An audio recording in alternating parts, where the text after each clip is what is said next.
Hi friends, ನಮಸ್ತೆ. Welcome to Srishti's kitchen. ಇವತ್ತಿನ ನಮ್ಮ ರೆಸಿಪಿಯಲ್ಲಿ ಸಖತ್ ಟೇಸ್ಟಿಯಾದ ಹೆಸರುಬೇಳೆ ಹಾಗೂ ಸಬ್ಬಕ್ಕಿನ ಉಪಯೋಗಿಸ್ಕೊಂಡು ಟೇಸ್ಟಿ ಪಾಯಸವನ್ನು ಹೇಗೆ ಮಾಡೋದು ಅಂತ ನೋಡಿಸ್ತಾ ಇದ್ದೀನಿ. ಈ ಸಮ್ಮರಲ್ಲಿ ಸ್ಪೆಷಲ್ ಪಾಯಸ ಇದು ಅಂತಲೇ ಹೇಳ್ಬೋದು. ಯಾಕಂದರೆ ನಮ್ಮ ಆರೋಗ್ಯಕ್ಕೂ ಸಹ ತುಂಬ ಒಳ್ಳೆಯದು. ಸಬ್ಬಕ್ಕಿ ಮತ್ತು ಹೆಸರುಬೇಳೆ ಎರಡೂ ನಮ್ಮ ದೇಹವನ್ನು ತಂಪಾಗಿ ಇಡುವ ಎರಡು ಐಟಮ್ಸ್ ಇವು. ಹಾಗಾಗಿ ಎರಡನ್ನೂ ಉಪಯೋಗಿಸ್ಕೊಂಡು ಪಾಯಸವನ್ನು ಮಾಡಿದ್ರೆ ರುಚಿನೂ ಹೆಚ್ಚುತ್ತೆ, ಹಾಗೆ ನಮ್ಮ ಆರೋಗ್ಯಕ್ಕೂ ಸಹ ತುಂಬ ಒಳ್ಳೆಯದು ಈ ಪಾಯಸ. ಫ್ರೆಂಡ್ಸ್, ಈ ರೆಸಿಪಿನ ಮಾಡಲಿಕ್ಕೆ ಮೊದಲಿಗೆ ಇಲ್ಲಿ ಒಂದು ಬೌಲ್ ತೆಗೆದುಕೊಂಡು ಸಬ್ಬಕ್ಕಿನ ನೆನೆಸಿಟ್ಕೊಳ್ಳಿಕ್ಕೆ ನಾನು ಈ ಕಪ್ಪಲ್ಲಿ ಒಂದು 3/4 ಕಪ್ಪಷ್ಟು ಸಬ್ಬಕ್ಕಿನ ಹಾಕ್ಕೊಳ್ತಾ ಇದ್ದೀನಿ.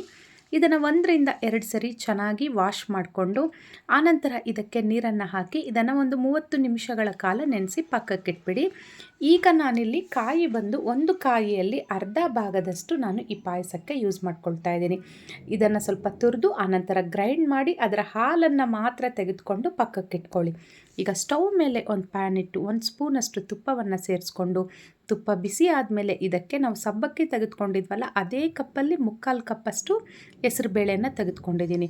ಈಗ ಸ್ಟವ್ ಕಡಿಮೆ ಹುರಿಯಲ್ಲಿಟ್ಕೊಂಡು ಇದನ್ನು ಸ್ವಲ್ಪ ಚೆನ್ನಾಗಿ ಹುರ್ಕೊಳ್ಳಿ. ಸಬ್ಬಕ್ಕಿ ಮತ್ತು ಹೆಸರುಬೇಳೆ ಎರಡು ಈಕ್ವಲ್ ಆಗಿರಬೇಕು. ಯಾವುದೇ ಕಪ್ ತೊಗೊಳ್ಳಿ ಅಥವಾ ಗ್ಲಾಸ್ ತೊಗೊಳ್ಳಿ, ಎರಡು ಈಕ್ವಲ್ ಆಗಿರಬೇಕು.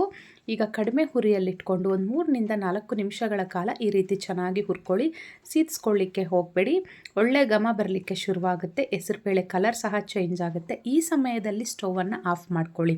ಸ್ಟವ್ ಆಫ್ ಮಾಡಿಕೊಂಡು ಇದು ಪೂರ್ತಿ ತಣ್ಣಗಾದಮೇಲೆ ಇದನ್ನು ಸ್ವಲ್ಪ ಚೆನ್ನಾಗಿ ತೊಳೆದು ಆನಂತರ ಕುಕ್ಕರ್ಗೆ ಸೇರಿಸ್ಕೋಬೇಕು. ಈಗ ನಾನು ಸ್ಟವ್ ಮೇಲೆ ಒಂದು ಕುಕ್ಕರ್ ಇಟ್ಟಿದ್ದೀನಿ. ಕುಕ್ಕರ್ಗೆ ನಾವು ತೊಳೆದಿಟ್ಕೊಂಡಿರೋವಂಥ ಹೆಸರುಬೇಳೆಯನ್ನು ಸೇರಿಸ್ಕೊಳ್ತಾ ಇದ್ದೀನಿ. ಇದಕ್ಕೆ ನಾವು ಹೆಸರುಬೇಳೆ ತೆಗೆದಿಟ್ಕೊಂಡಿದ್ವಲ್ಲ ಕಪ್ಪು, ಅದೇ ಕಪ್ಪಲ್ಲಿ ಒಂದು 2.5 ಕಪ್ಪಷ್ಟು ನೀರನ್ನು ಸೇರಿಸ್ಕೊಳ್ತಾ ಇದ್ದೀನಿ.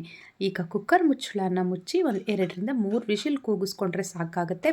ಬೇಳೆ ಅನ್ನೋದು ಸಾಫ್ಟಾಗಿ ಬೆಂದಿರುತ್ತೆ. ಬೇಳೆ ಬೇಯೋಷ್ಟರಲ್ಲಿ ಬೆಲ್ಲವನ್ನು ಕರಗಿಸ್ಕೊಳ್ಳೋಣ.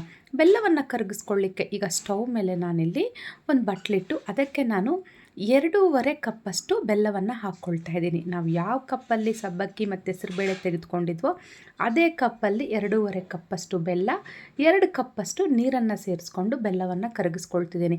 ಒಂದು ವೇಳೆ ಸಿಹಿ ಕಡಿಮೆ ಬೇಕನ್ನೋರು 2 ಹಾಕ್ಕೋಬೋದು, ಜಾಸ್ತಿ ಬೇಕನ್ನೋರು 3 ಕಪ್ ಹಾಕ್ಕೋಬೋದು. ಬಟ್ ನಾವು ತೆಗೆದುಕೊಂಡಿರೋ ಸಬ್ಬಕ್ಕಿ ಹೆಸರುಬೇಳೆಗೆ 2.5 ಕಪ್ಪಷ್ಟು ಕರೆಕ್ಟಾಗಿ ಆಗುತ್ತೆ. ಇದು ಯಾವುದೇ ಪಾಕ ಎಲ್ಲ ಅವಶ್ಯಕತೆ ಇಲ್ಲ. ಈ ರೀತಿ ಬೆಲ್ಲ ಚೆನ್ನಾಗಿ ಕರಗಿದ ಮೇಲೆ ಸ್ಟವ್ ಆಫ್ ಮಾಡ್ಕೊಳ್ಳಿ. ಈಗ ಒಂದು 2 ವಿಷಿಲ್ ಆದಮೇಲೆ ನಾನಿಲ್ಲಿ ಕುಕ್ಕರ್ ಮುಚ್ಚಳ ಓಪನ್ ಮಾಡಿ ತೋರಿಸ್ತಾ ಇದ್ದೀನಿ. ಹೆಸರುಬೇಳೆ ಅನ್ನೋದು ಸಾಫ್ಟಾಗಿ ಬೆಂದಿದೆ, ನೀವು ಗಮನಿಸ್ತಾ ಇರ್ಬೋದು. ಒಂದು ವೇಳೆ ಪಾಯಸದಲ್ಲಿ ಈ ರೀತಿ ಬೇಳೆ ಎಲ್ಲ ಕಾಣೋದು ಇಷ್ಟ ಇಲ್ಲ ಅಂದರೆ ನೀವು ಮ್ಯಾಶರ್ ಸಹಾಯದಿಂದ ಮ್ಯಾಶ್ ಮಾಡ್ಕೊಂಬಿಡಿ. ನಾನು ಇದೇ ರೀತಿಯಾಗಿ ಹೆಸರುಬೇಳೆ ಪಾಯಸಕ್ಕೆ ಸೇರಿಸೋದು. ಈಗ ಸ್ಟವ್ ಮೇಲೆ ಒಂದು ಪಾತ್ರೆಯಲ್ಲಿ ನೀರಿಟ್ಟು ಕುದಿಲಿಕ್ಕಿಟ್ಟಿದ್ದೀನಿ. ನೀರು ಕುದಿ ಬಂದಮೇಲೆ ಇಲ್ಲಿ ನಾವು ನೆನೆಸಿಟ್ಕೊಂಡಿರೋವಂಥ ಸಬ್ಬಕ್ಕಿಯನ್ನು ಸೇರಿಸ್ಕೊಂಡು ಸ್ವಲ್ಪ ಸಬ್ಬಕ್ಕಿನ ಬೇಯಿಸ್ಕೋಬೇಕು. ಈ ರೀತಿಯಾಗಿ ಸಬ್ಬಕ್ಕಿ ಟ್ರಾನ್ಸ್ಪರೆಂಟಾಗಿ ಚೇಂಜ್ ಆಗುತ್ತೆ, ಆಗ ನಮಗೆ ಬೆಂದಿದೆ ಅಂತ ಅರ್ಥ. ಈಗ ಇದಕ್ಕೆ ನಾವು ಬೇಯಿಸಿ ರೆಡಿ ಮಾಡಿಟ್ಕೊಂಡಿರೋವಂಥ ಹೆಸರುಬೇಳೆಯನ್ನು ಸಬ್ಬಕ್ಕಿ ಒಟ್ಟಿಗೆ ಮಿಕ್ಸ್ ಮಾಡ್ಕೊಳ್ಳೋಣ.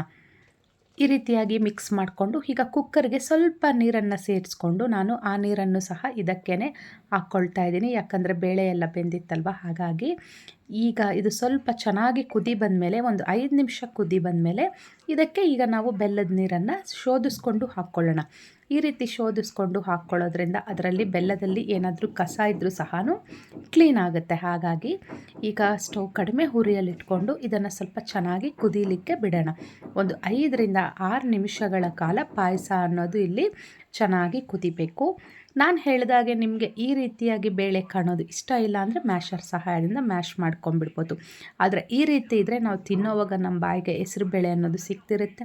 ಪಾಯಸ ತುಂಬ ಟೇಸ್ಟಿಯಾಗೂ ಇರುತ್ತೆ. ಈಗ ಪಾಯಸ ಅನ್ನೋದು ತುಂಬ ಚೆನ್ನಾಗಿ ಕುದೀತಾ ಇದೆ ಫ್ರೆಂಡ್ಸ್. ಈಗ ನಾನು ಹೇಳಿದಾಗೆ ತೆಂಗಿನ ಹಾಲನ್ನು ತೆಗೆದಿಟ್ಕೊಂಡಿದ್ವಲ್ಲ, ಈ ತೆಂಗಿನ ಹಾಲನ್ನು ಈ ರೀತಿ ಚೆನ್ನಾಗಿ ಕುದಿ ಬಂದಮೇಲೆ ಇದಕ್ಕೆ ನಾವು ಸೇರಿಸ್ಕೊಳ್ಳೋಣ.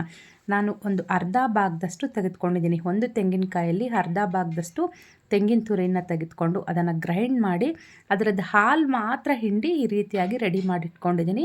ಈಗ ತೆಂಗಿನ ಹಾಲನ್ನು ನಾನಿಲ್ಲಿ ಸೇರಿಸ್ಕೊಳ್ತಾ ಇದ್ದೀನಿ. ಸುಮಾರು 1/4 ಲೀಟ್ರಿಗಿಂತ ಹೆಚ್ಚಾಗೇ ಇದೆ. ಈಗ ಒಮ್ಮೆ ಇದನ್ನು ಚೆನ್ನಾಗಿ ಮಿಕ್ಸ್ ಮಾಡ್ಕೊಳ್ಳೋಣ. ಹಾಲೆಲ್ಲ ಇದರಲ್ಲಿ ಚೆನ್ನಾಗಿ ಬೆರೆಯೋ ಥರ ಈಗ ತೆಂಗಿನ ಹಾಲು ಹಾಕಿದ್ಮೇಲೆ ಸ್ಟವ್ ಕಡಿಮೆ ಹುರಿಯಲ್ಲೇ ಇಟ್ಕೊಂಡು ಇದನ್ನು 1 ನಿಮಿಷಗಳ ಕಾಲ ಕುದಿಸ್ಕೊಂಡ್ರೆ ಸಾಕಾಗುತ್ತೆ. ಕನ್ಸಿಸ್ಟೆನ್ಸಿನೂ ಕರೆಕ್ಟಾಗಿದೆ. ಇದು ತಣ್ಣಗಾಗ್ತಾ ಆಗ್ತಾ ನಮಗೆ ಪಾಯಸ ಅನ್ನೋದು ಗಟ್ಟಿ ಆಗಲಿಕ್ಕೆ ಬರುತ್ತೆ. ಅದಕ್ಕಾಗಿ ಹೆಚ್ಚಿನ ಸಮಯ ಏನು ಕುದಿಸೋ ಅವಶ್ಯಕತೆ ಇಲ್ಲ. ಈಗ 1 ಸ್ಪೂನಷ್ಟು ಏಲಕ್ಕಿ ಪುಡಿನ ಸಹ ಸೇರಿಸ್ಕೊಳ್ತಾ ಇದ್ದೀನಿ ಒಳ್ಳೆ ಘಮ ಬರಲಿಕ್ಕೆ. ಈಗ ಸ್ಟವ್ ಆಫ್ ಮಾಡಿಕೊಂಡು ಈ ಒಂದು ಗ್ಲಾಸಲ್ಲಿ 1/4 ಗ್ಲಾಸಷ್ಟು ಹಾಲು, ಅಂದರೆ 1/4 ಲೀಟ್ರಿಗಿಂತ ಇನ್ನೂ ಕಡಿಮೆ ಇದೆ, ಅಷ್ಟು ಹಾಲನ್ನು ಸ್ಟವ್ ಆಫ್ ಮಾಡಿಕೊಂಡು ಸೇರಿಸ್ಕೊಳ್ಳಿ. ಸ್ಟವ್ ಆನಲ್ಲಿರೋವಾಗ ಸೇರಿಸ್ಲಿಕ್ಕೆ ಎಲ್ಲ ಹೋಗಬಾರ್ದು, ಬೆಲ್ಲ ಹಾಕಿದ್ದೀವಲ್ಲ, ಸೊ ಹಾಗಾಗಿ ಒಡೆದೋಗೋವಂಥ ಚಾನ್ಸಸ್ ಇದೆ. ಅದಕ್ಕೆ ಸ್ಟವ್ ಆಫ್ ಮಾಡ್ಕೊಂಡಿದ್ದ ನಂತರ ಸ್ವಲ್ಪ ಕಾದು ತಣ್ಣಗಾಗಿರುವ ಹಾಲನ್ನು ಸೇರಿಸ್ಕೊಂಡಿದ್ದೀನಿ. ಈಗ ಕೆಲವೊಂದು ಡ್ರೈ ಫ್ರೂಟ್ಸ್ನ ನಾವು ತುಪ್ಪದಲ್ಲಿ ಹುರ್ಕೊಳ್ಳೋಣ. ಈಗ ಸ್ಟವ್ ಮೇಲೆ ಒಂದು ಪ್ಯಾನ್ ಇಟ್ಟು ಇದಕ್ಕೆ 2 ಟೇಬಲ್ ಸ್ಪೂನಷ್ಟು ತುಪ್ಪವನ್ನು ಸೇರಿಸ್ಕೊಳ್ತಾ ಇದ್ದೀನಿ.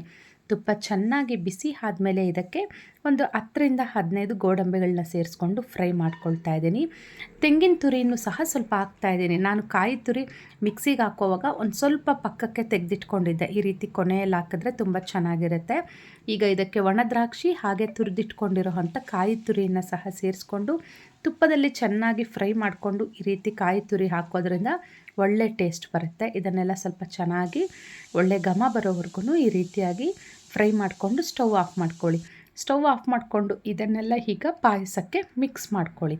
ಈಗ ಒಳ್ಳೆ ಘಮ ಘಮ ಅಂತ ಇರುವಂಥ ಹೆಸರುಬೇಳೆ ಮತ್ತು ಸಬ್ಬಕ್ಕಿಯಿಂದ ಮಾಡಿರುವಂಥ ಪಾಯಸ ಇಲ್ಲಿ ರೆಡಿ ಆಯಿತು.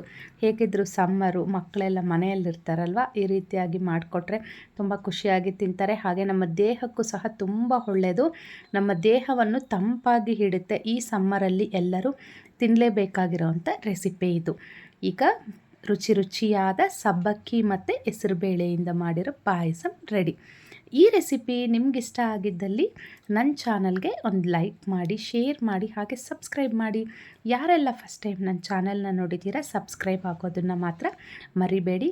ಮುಂದಿನ ವಿಡಿಯೋದಲ್ಲಿ ಮುಂದಿನ ರೆಸಿಪಿ ಒಟ್ಟಿಗೆ ನಾವು ಭೇಟಿಯಾಗೋಣ. ಅಲ್ಲಿಯವರೆಗೂ ಎಲ್ಲರಿಗೂ ಶುಭ ದಿನ.